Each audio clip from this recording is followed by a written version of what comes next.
Hello students, today we are going to start lecture 7 from chapter 2, which is acid, bases and salts. Topics are covered: what is salt, naming of salt, pH of salt and preparation and use of sodium chloride, and last one is preparation and use of sodium hydroxide. आज हम लोग पढ़ेंगे salt के बारे में, salt की naming कैसे करते हैं, सॉल्ट का पीएच कैसे डिफ़र करता है अलग अलग सॉल्ट्स में, और उसके आगे पढ़ेंगे हम लोग सोडियम क्लोराइड का प्रिपरेशन और यूज़ और सोडियम हाइड्रोक्साइड का प्रिपरेशन और यूज़। आइए स्टार्ट करते हैं। Salts, what is salts? A substance formed by neutralization of an acid with a base is called a salt. Salt किसे कहते हैं हम? अभी हमने पिछले लेक्चर्स में हमने पढ़ा है कि एसिड और बेस को जब रिएक्ट कराओ तो सॉल्ट एंड वाटर बनता है, तो वही सॉल्ट है। वैसा सब्सटेंस जो एसिड और बेस को न्यूट्रलाइज कर देता है उसे हम लोग कहते हैं सॉल्ट। एग्जाम्पल है, देखिए जैसे ये HCl ये एसिड है और NaOH ये बेस है। इन दोनों को जब हमने रिएक्ट कराया तो ये एक दूसरे को न्यूट्रलाइज कर देते हैं और क्या बनाते हैं? Salt and water. A salt contain the cations of the base and the anions of the acid. Acid के अनायन और बेस के कटायन से मिलकर सॉल्ट बनते हैं। जैसे देखिए ये ऊपर वाला जो एग्जाम्पल है HCl प्लस NaOH है, तो HCl अगर ये ब्रेक होगा तो कैसे ब्रेक होगा? H प्लस और Cl माइनस में, और NaOH कैसे ब्रेक होगा? Na प्लस और OH माइनस में, है ना। तो जिस पे पॉजिटिव चार्ज होता है उसको हम लोग कटायंस कहते हैं और जिस पर नेगेटिव चार्ज होता है उसको अनायंस कहते हैं। तो यहाँ पर H के ऊपर प्लस चार्ज है तो ये क्या हो गया? ये कटायन हो गया एसिड का और ये एसिड का अनायन हो गया, ठीक है। H प्लस जो है वो एसिड का कटायन हो गया और Cl माइनस एसिड का अनायन हो गया। उसी तरह NaOH में Na प्लस बेस का कटायन हो गया और OH माइनस बेस का अनायन हो गया, है ना। तो अब देखिए यहाँ पर ये Na प्लस और Cl माइनस आपस में ये रिएक्ट करके एक कंपाउंड बना लेते हैं जो क्या हो गया? NaCl, Na plus Cl minus, है ना। तो ये Na प्लस यानी कि ये बेस का क्या है? कटायन है और Cl माइनस एसिड का अनायन है। यहाँ पर यही बात कही जा रही है कि कटायन ऑफ बेस और अनायन ऑफ एसिड मिलकर बनाते हैं सॉल्ट, ठीक है। ये बात क्लियर हो रही है। और बाकी बचा क्या? H प्लस और OH माइनस, ये दोनों मिलकर क्या बना लेते हैं? HOH, ये प्लस है ये माइनस है, यही क्या है? H2O है ना। 2H और 2 हाइड्रोजन और 1 ऑक्सीजन। तो सॉल्ट क्या है? सॉल्ट एसिड के अनायन और बेस के कटायन से मिलकर बनता है, उसे हम सॉल्ट कहते हैं। आइए आगे चलते हैं। Naming of salts. अब सॉल्ट्स की नेमिंग कैसे की जाती है वो हम लोग देखेंगे। देखिए, salts obtained from sulfuric acid are called sulfate, that is Na2SO4 and CuSO4। वैसे सॉल्ट जो सल्फ्यूरिक एसिड से हमें मिलते हैं उन सॉल्ट्स को हम लोग कहते हैं सल्फेट्स, ठीक है। जैसे ये हो गया सोडियम सल्फेट, ये हो गया कॉपर सल्फेट, ठीक है। तो सोडियम सल्फेट ये किससे आया होगा? एक तो हमने अभी पढ़ा ना, सोडियम एसिड और बेस मिलकर सॉल्ट बनाते हैं, तो इसमें एक तो होगा H2SO4 और दूसरा इसमें क्या होगा? NaSO4 मतलब NaOH होगा। इन दोनों से मिलकर बना Na2SO4। ठीक है, तो इसमें जो एसिड यूज़ हो रही है वो कौन सी एसिड यूज़ हो रही है? सल्फ्यूरिक एसिड यूज़ हो रही है। इसी बेसिस पर इस सॉल्ट का नाम पड़ा है सल्फेट्स। दूसरा है salts obtained from nitric acid are called nitrates, that is KNO3 and NaNO3। वैसे सॉल्ट जो नाइट्रिक एसिड से हमें मिलते हैं उन सॉल्ट्स को हम लोग नाइट्रेट्स कहते हैं। ठीक है, नाइट्रिक एसिड कहने का मतलब HNO3। ठीक है, तो KNO3 में क्या हुआ होगा? तो नाइट्रिक एसिड है तो एक तो नाइट्रिक एसिड होगा HNO3 और ये KNO3 मतलब एक KOH होगा, है ना। KOH एक बेस है, HNO3 एक एसिड है। तो HNO3 जब ब्रेक होगा तो किस में ब्रेक होगा? H प्लस और NO3 माइनस में, और KOH किस में ब्रेक होगा? K प्लस और OH माइनस में। अब हम लोग देखेंगे कि ये K प्लस और इधर से NO3 माइनस आपस में कंबाइन कर जाएंगे और क्या बनाएंगे? KNO3। ठीक है, और ये H प्लस और OH माइनस आपस में मिलके क्या बनाएंगे? वाटर बनाएंगे, है ना। तो ये पोटेशियम नाइट्रेट कहलाया और ये क्या है? सॉल्ट है। उसी तरह NaNO3 में क्या होगा? एक तो नाइट्रिक एसिड होगा और दूसरा NaOH होगा। सेम ऐसे ही यहाँ पर बस K की जगह पे क्या होगा? Na होगा। तब ये किस में ब्रेक हो जाएगा? Na प्लस में और OH माइनस में, और NaNO3 के साथ मिलकर क्या बना लेगा? NaNO3 plus water. नेक्स्ट है salt obtain from hydrochloric acid are called chlorides. वैसे सॉल्ट जो हमें हाइड्रोक्लोरिक एसिड के ज़रिए मिलते हैं उसे हम लोग क्लोराइड्स कहते हैं, यानी क्लोराइड सॉल्ट कहते हैं। For example NaCl, CaCl2, KCl। देखिए कैसे, यानी हाइड्रोक्लोरिक एसिड कह रहा है क्लोराइड से, मतलब ये HCl, एक तो एसिड इसमें HCl होगा, और ये NaCl है मतलब एक बेस होगा। वो कौन सा बेस हो सकता है? NaOH, है ना। अब ये फर्दर H प्लस और Cl माइनस में ब्रेक हो जाएगा और ये Na प्लस और OH माइनस में ब्रेक हो जाएगा। अब यहाँ से ये Na प्लस और Cl माइनस आपस में कंबाइन करके बना लेंगे NaCl, और ये H प्लस और OH क्या बना लेगा? H2O, है ना। उसी तरह ये कैल्शियम क्लोराइड है। यहाँ पर हम लेंगे, एक तो हाइड्रोक्लोरिक एसिड रहेगा और दूसरा कंपाउंड होगा कैल्शियम हाइड्रोक्साइड। कैल्शियम 2 प्लस और OH माइनस में ये ब्रेक हो जाएंगे और ये कंबाइन करके कैल्शियम क्लोराइड बना लेंगे। उसी तरह KCl है। KCl में भी एक तो HCl होगा कंपाउंड और दूसरा कंपाउंड होगा KOH। इन दोनों को जब हम लोग मिलाएंगे तो बनेगा KCl।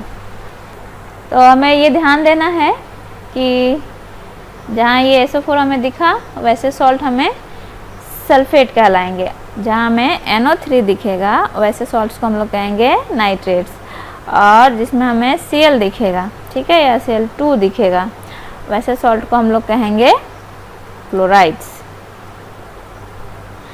तो ऐसे हम लोग सॉल्ट्स की नेमिंग करते हैं। आगे चलते हैं, pH ऑफ सॉल्ट्स। अब सॉल्ट का pH हमने पढ़ा था पिछले लेक्चर में कि 7 होता है ना। तो 7 में भी तो थोड़ा आगे पीछे हो सकता है, किसी का 7.15 हो सकता है, किसी का 7 से थोड़ा कम हो सकता है, यानी कि 6.9 हो सकता है ना। तो वैसे सॉल्ट्स हम लोग कैसे उसके pH को देखेंगे, कैसे मेज़र करेंगे, इस टेबल को हम लोग ध्यान से देखेंगे।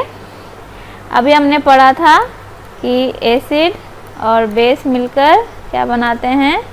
सॉल्ट बनाते हैं, ठीक है। तो एसिड के बारे में हमने पढ़ा था कि एसिड 2 टाइप के होते हैं। कौन कौन से? स्ट्रॉन्ग एसिड और वीक एसिड। उसी तरह हमने बेस के बारे में भी पढ़ा था कि बेस भी दो टाइप के होते हैं, स्ट्रॉन्ग बेस और वीक बेस, है ना। तो देखिए, जब हम लोग स्ट्रॉन्ग एसिड और स्ट्रॉन्ग बेस को यूज़ करते हैं सॉल्ट बनाने के लिए, तब वैसे सॉल्ट का पीएच न्यूट्रल होता है। ठीक है, अगर आपने स्ट्रॉन्ग एसिड और स्ट्रॉन्ग बेस के बारे में नहीं पढ़ा है तो आप प्रीवियस के जो लेक्चर्स है वो आप एक बार देख लें, तो आपको समझ आ जाएगा कि कैसे एसिड को हम लोग स्ट्रॉन्ग एसिड कहते हैं और कौन से वाले एसिड को हम लोग वीक एसिड कहते हैं। उसी तरह बेस के बारे में भी बताया गया है, तो न्यूट्रल है। तो स्ट्रॉन्ग एसिड और स्ट्रॉन्ग बेस मिलकर जो सॉल्ट बनाते हैं, वैसे सॉल्ट का नेचर न्यूट्रल होता है और उसका पीएच वैल्यू 7 होता है। और वैसे सॉल्ट जो स्ट्रॉन्ग एसिड और वीक बेस को मिलाने से बने होते हैं, वैसे सॉल्ट का नेचर एसिडिक होता है। एसिडिक कहने का मतलब कि उसका जो पीएच वैल्यू है वो 7 से थोड़ा कम होता है। ठीक है, और जो वीक एसिड और स्ट्रॉन्ग बेस को मिलाकर जो सॉल्ट बनते हैं, वैसा सॉल्ट का नेचर बेसिक होता है। बेसिक कहने का मतलब उसका जो पीएच वैल्यू होता है वो 7 से थोड़ा ज़्यादा होता है। ठीक है, तो हमें याद रखना है कि स्ट्रॉन्ग एसिड और स्ट्रॉन्ग बेस मिलकर एक न्यूट्रल सॉल्ट बनाते हैं और स्ट्रॉन्ग एसिड और वीक बेस मिलकर एक एसिडिक सॉल्ट बनाते हैं। उसी तरह एक वीक एसिड और स्ट्रॉन्ग बेस मिलकर एक बेसिक सॉल्ट बनाते हैं। इसको याद करने का एक बहुत ही सिंपल तरीका है, जब स्ट्रॉन्ग एसिड और स्ट्रॉन्ग बेस होगा तो वो कैसा सॉल्ट बनेगा, न्यूट्रल सॉल्ट बनेगा और उसका पीएच वैल्यू 7 होगा। और जब स्ट्रॉन्ग एसिड और वीक बेस होगा तो जो स्ट्रॉन्ग होगा उसी के हिसाब से उसका नेचर भी होगा। तो स्ट्रॉन्ग एसिड है मतलब ये क्या होगा, इसका नेचर एसिडिक होगा। ठीक है, और इसकी वैल्यू क्या होगी, हमें पता है एसिड की वैल्यू, एसिड का जो पीएच वैल्यू होता है वो 7 से कम होता है, तो इसका भी पीएच वैल्यू कितना होगा, 7 से कम होगा।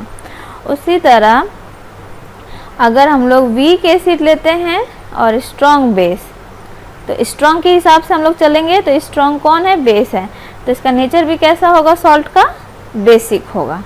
ठीक है, बेस का 7 से ज़्यादा होता है। जब इस सॉल्ट का नेचर बेसिक हो गया तो इसका पीएच वैल्यू भी 7 से ज़्यादा ही होगा। आगे बढ़ते हैं, अब हम लोग अभी कॉमन सॉल्ट्स के बारे में पढ़ेंगे कि कैसे इसका प्रोडक्शन होता है, कैसे इसका कहाँ कहाँ यूज़ है, इसके बारे में अब हम लोग पढ़ने वाले हैं।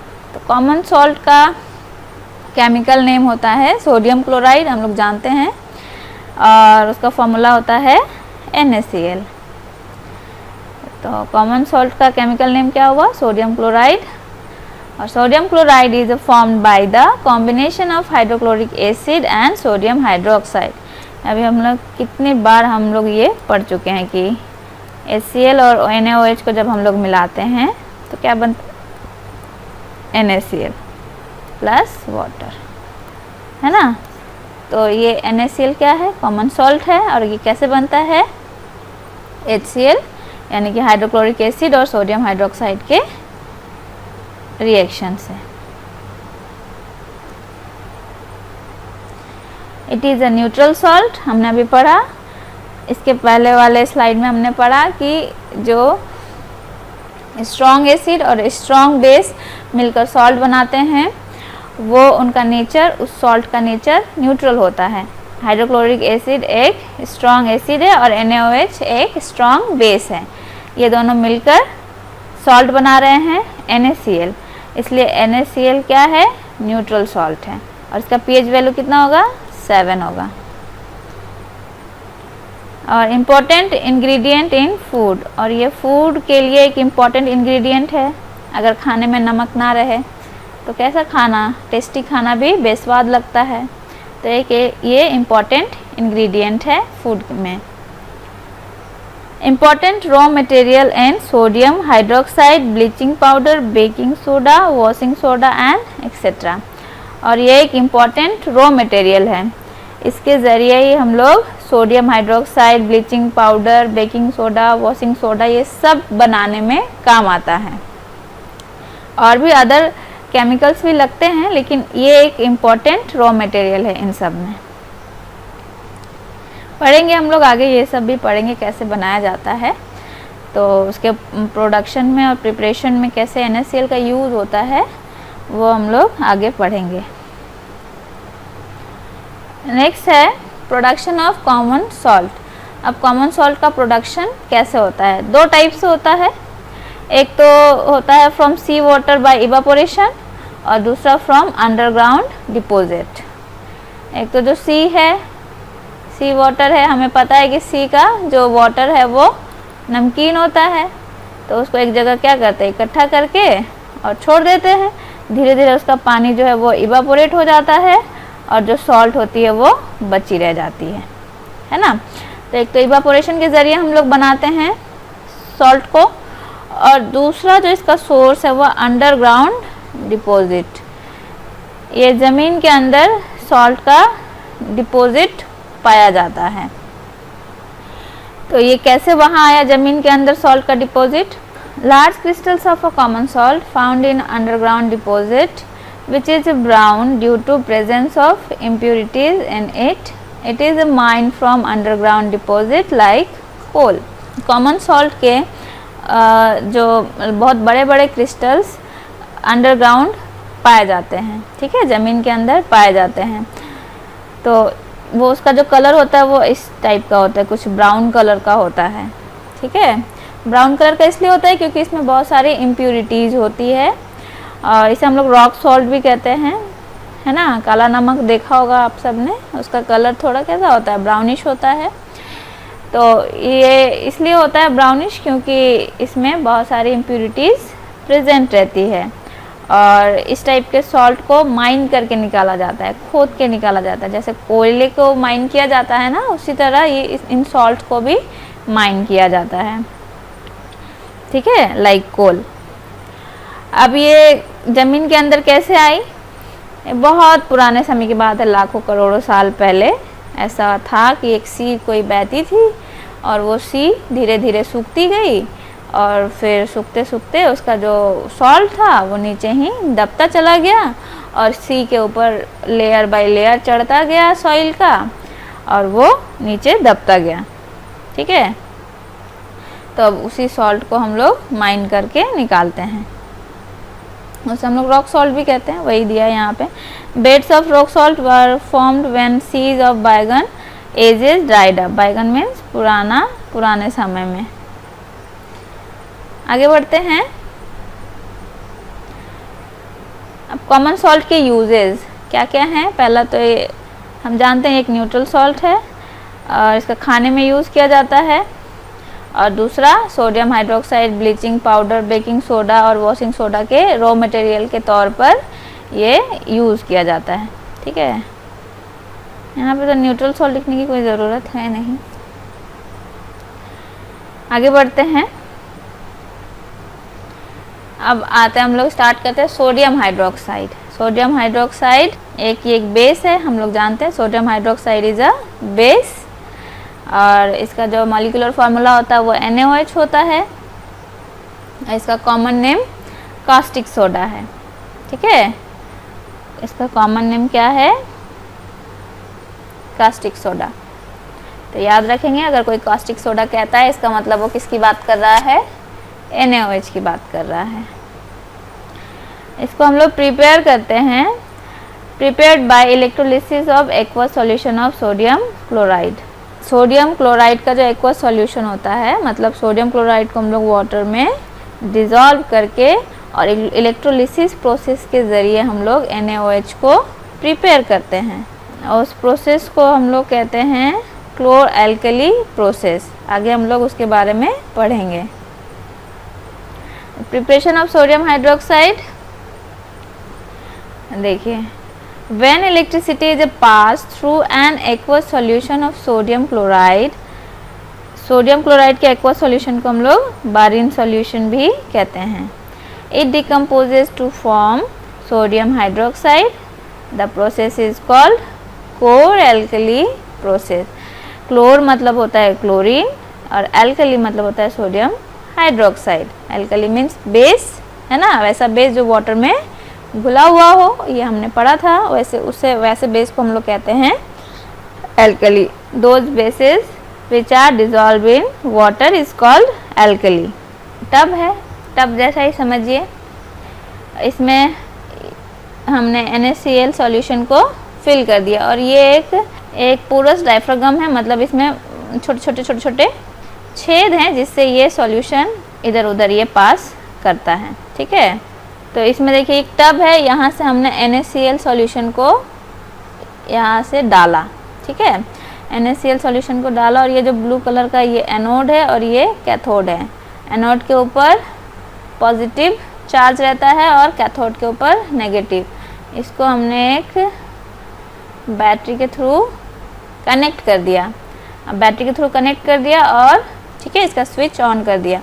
तो स्विच ऑन करने से क्या हुआ कि जो ये इसमें NaCl था, NaCl प्रेजेंट था, वो Na प्लस और Cl माइनस में ये टूट गया और Na प्लस और Cl माइनस में टूट गया। तो इस तरह से तो बहुत सारे Na प्लस इसमें हो गया ना, Na plus Cl minus, Na plus Cl minus.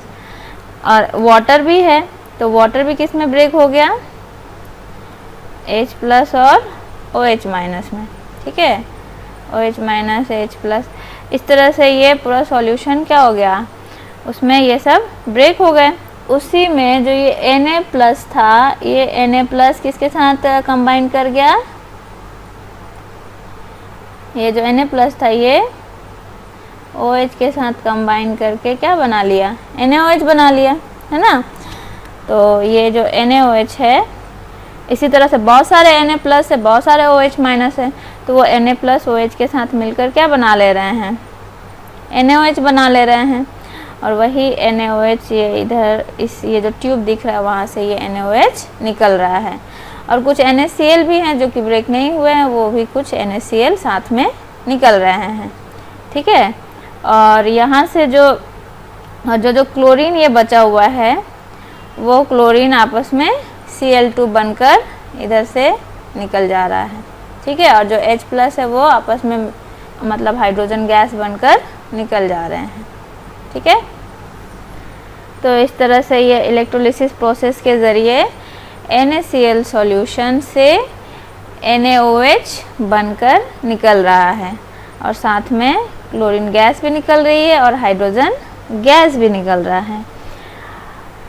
इसलिए इस प्रोसेस को हम लोग क्लोर एल्कली प्रोसेस कहते हैं, क्योंकि क्लोरीन भी निकल रही है साथ में और NaOH भी निकल रहा है। ठीक है, देखिए अब इसका रिएक्शन जो है यहाँ पे ध्यान से देखिए, ये NaCl प्लस वाटर दोनों को मिलाया तो क्या बन गया, एक्वस NaCl बन गया।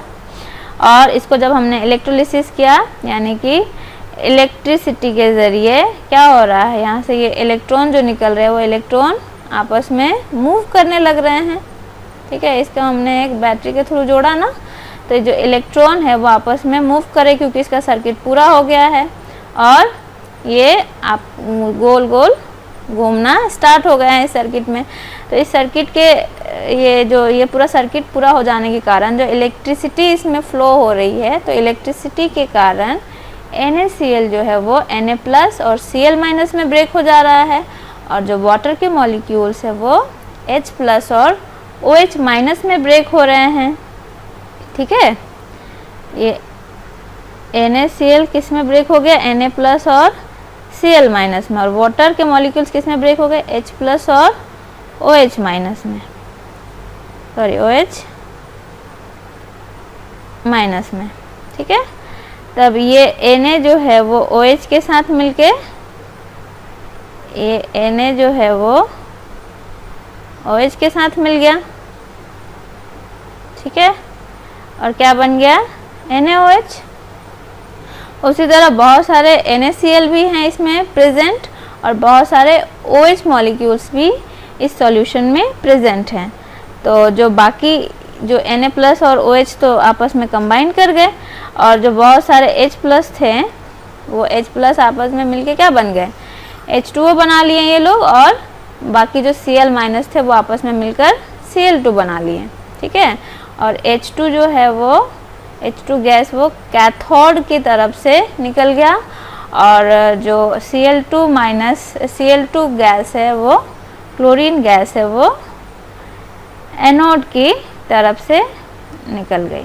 देखिए, core alkali process is an industrial process for the electrolysis of sodium chloride solution. Core alkali process ये एक इंडस्ट्रियल प्रोसेस है, इसका यूज़ हम लोग इंडस्ट्रीज़ में करते हैं, जिसमें NaCl के ज़रिए हम लोग ONaOH को उसमें से प्रिपेयर करते हैं NaCl के ज़रिए, ठीक है। और this technology use to produce chlorine and sodium hydroxide, और इस टेक्नोलॉजी का यूज क्या प्रोड्यूस करने के लिए होता है? सोडियम हाइड्रोक्साइड और chlorine gas. Chlorine gas is a given of at anode. अब हमने ये जो क्लोरीन गैस है ये कहाँ से निकल रही है? ये एनोड है ना, ये एनोड है, ब्लू कलर का दिख रहा है जो ये एनोड है, एनोड के तरफ से ये क्लोरीन गैस निकली। और जो हाइड्रोजन गैस है वो कहाँ से निकल रही है? कैथोड टर्मिनल से, ठीक है। NaOH solution form near the cathode, और NaOH जो सॉल्यूशन है वो भी कैथोड के सामने ही बनता है, ठीक है। 3 products produce in this process. इस प्रोसेस से हमें 3 प्रोडक्ट्स मिले। क्या क्या मिले? NaOH मिला, हाइड्रोजन गैस और क्लोरीन गैस, ठीक है। आगे चलते हम लोग। Uses of sodium hydroxide. अब सोडियम हाइड्रोक्साइड का क्या क्या यूज़ है, कहाँ कहाँ हम लोग यूज़ करते हैं सोडियम हाइड्रोक्साइड का? पहला सोप मेकिंग, जो साबुन हम लोग यूज़ करते हैं उसमें सोडियम हाइड्रोक्साइड का यूज़ होता है। फार्मास्यूटिकल इंडस्ट्रीज़ जहाँ पे दवाइयाँ वगैरह बनती है, वैसे इंडस्ट्री को हम लोग फार्मास्यूटिकल इंडस्ट्रीज़ कहते हैं, वहाँ यूज़ होता है। पेट्रोलियम रिफाइनरिंग, पेट्रोलियम की रिफाइनिंग में यूज़ होता है। और मैन्युफैक्चरिंग ऑफ पेपर, पेपर को मैन्युफैक्चर करने में सोडियम हाइड्रोक्साइड का यूज़ होता है। क्लीनिंग इन होम्स, घर को क्लीन करने के लिए जो फिनाइल वगैरह बनाते हैं उसमें यूज़ किया जाता है सोडियम हाइड्रोक्साइड का। मैन्युफैक्चर ऑफ वेरियस केमिकल्स, बहुत सारे केमिकल्स बनाने में NaOH का यूज़ होता है। फिर टेक्सटाइल इंडस्ट्रीज़ में, यानी कि जहाँ कपड़े वगैरह बनते हैं वहाँ यूज़ होता है सोडियम हाइड्रोक्साइड का। मैन्युफैक्चर ऑफ आर्टिफिशियल फाइबर्स, और आर्टिफिशियल फाइबर्स जो होते हैं उनको बनाने में भी सोडियम हाइड्रोक्साइड का यूज़ होता है। आज के लिए इतना ही।